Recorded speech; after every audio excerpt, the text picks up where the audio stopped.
इस ट्यूटोरियल में हम सीखेंगे कि ब्रेस्ट क्रॉल क्या है, इसे करने का पूरा तरीका और ये क्यों जरूरी है।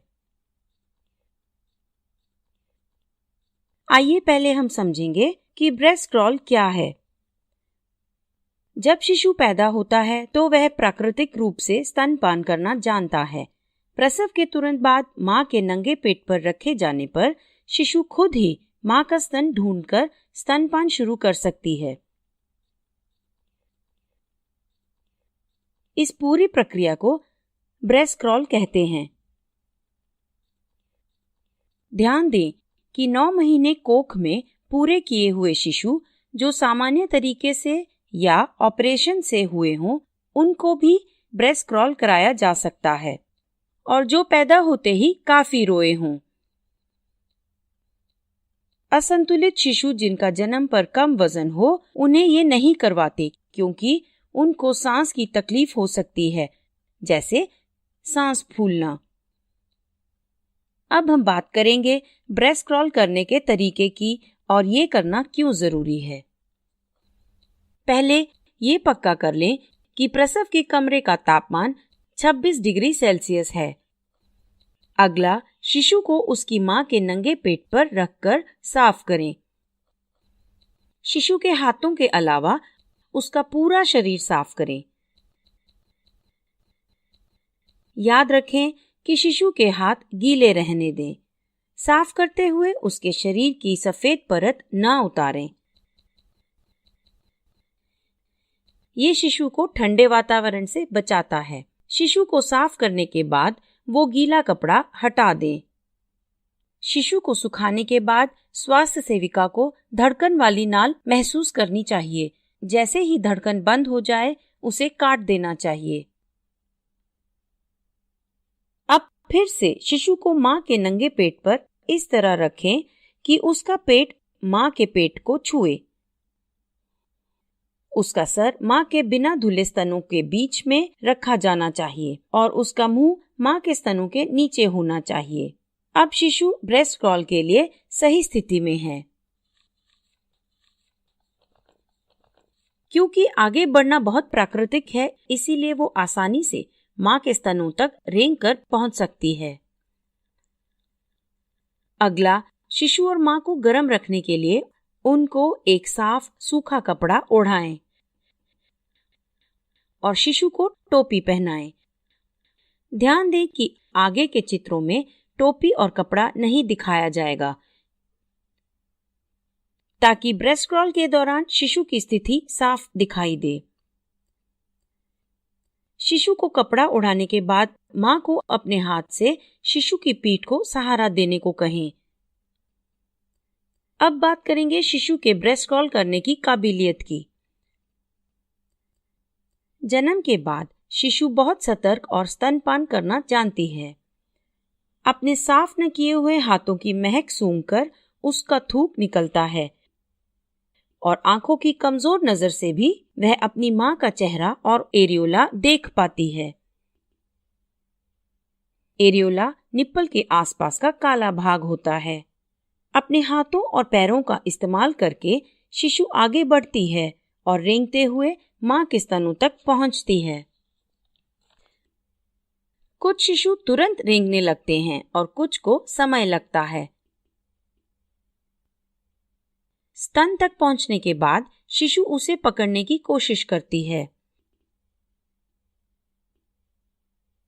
ऐसे में शिशु और उसकी मां को अकेला छोड़ दें जब तक वो पहला स्तनपान शुरू नहीं करती। स्वास्थ्य सेविका और मां दोनों को धीरज रखना चाहिए। शिशु को 30 से 60 मिनट भी लग सकते हैं मां के स्तन तक पहुंचकर पहला स्तनपान शुरू करने के लिए। स्तनपान शुरू करने के लिए शिशु अपना मुंह बड़ा सा खोलेगी और स्तन से गहराई से जुड़ेगी। स्तनपान के बाद लगभग 1 घंटे के लिए शिशु को उसी स्थिति में रहने दें। इससे मां और शिशु का बंधन और गहरा होगा। पर अगर मां ने कुछ दवाई ली है तो इसके बारे में डॉक्टर की सलाह लें। ये भी हो सकता है कि माँ को प्रसव कमरे से दूसरे कमरे में ले जाना पड़े। ऐसे में कमरा बदलने के बाद तुरंत शिशु को माँ के नंगे पेट पर रखें, जैसे कि पहले बताया गया है।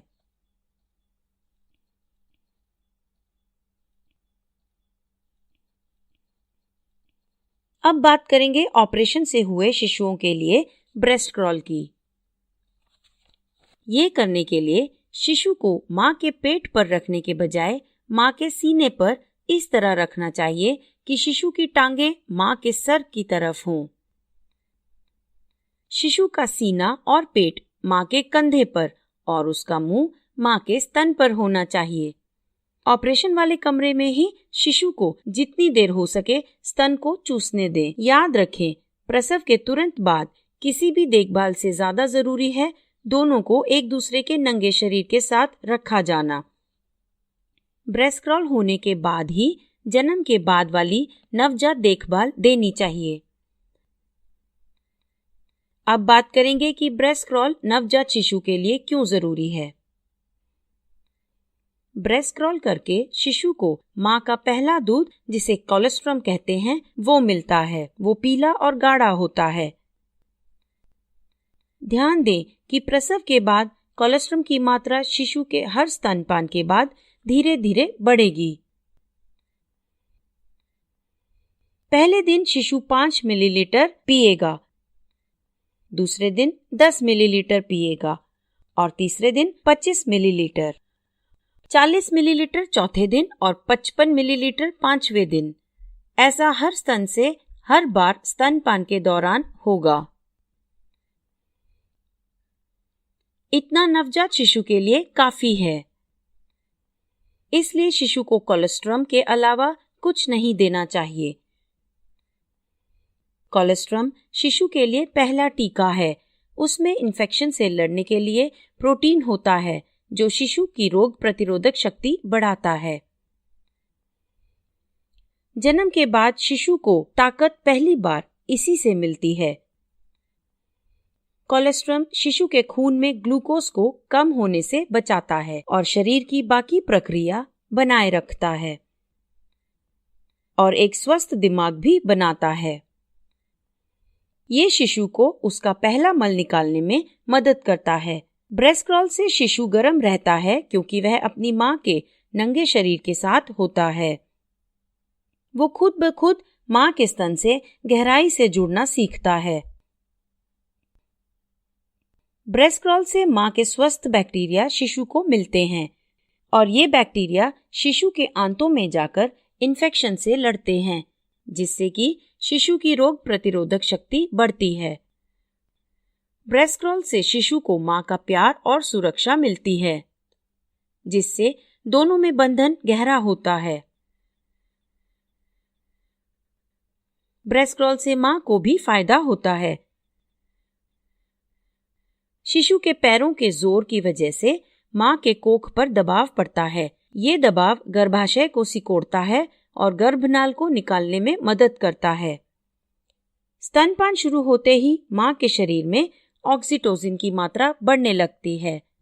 बढ़े हुए ऑक्सीटोसिन की वजह से भी गर्भनाल के निकलने में मदद मिलती है। ब्रेस्ट क्रॉल खून के बहाव को कम करके माँ को अनीमिया से बचाता है। अनीमिया ऐसी अवस्था है जिसमें लाल रक्त कोशिकाएं कम हो जाती हैं। इससे माँ को थकान और कमजोरी होती है। इसीलिए ब्रेस्ट क्रॉल प्राकृतिक रूप से माँ और शिशु के लिए बहुत फायदेमंद है।